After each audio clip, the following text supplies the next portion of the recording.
Alright guys, so in this video I'm going to show you how to cancel a Spotify premium guys in 2024 guys. First things first guys, I want to explain to you something very important.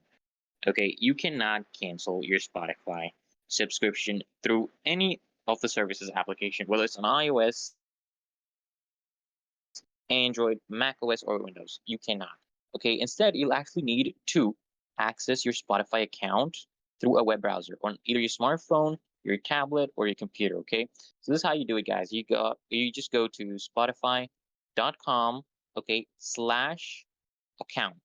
Okay, and this should log into your account.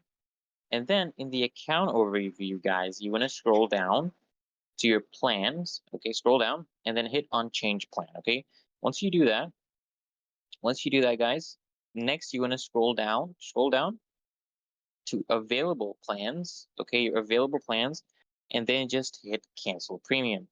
Okay, once you do this, you're gonna get another, pop up here, and then you just click on yes, cancel to finish the cancellation process. Don't worry, guys, this will not delete your Spotify account, but it will just cancel, your paid subscription and just knock you down to the free tier, which still allows music streaming with advertisements. Okay, and you'll also be able to keep all your playlist, all your saved music, guys.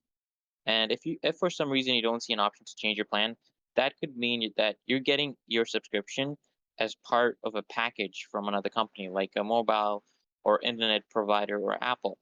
If this is your situation, you'll want to reach out to a third party to cancel your paid subscription. And if you have an iPhone, for example, go to settings and then tap your name at the top, and then subscriptions to see which services you pay for via Apple. Okay, so it's literally that easy and simple, guys. So it really helps, guys, and you're able to cancel your subscription, your premium subscription, guys.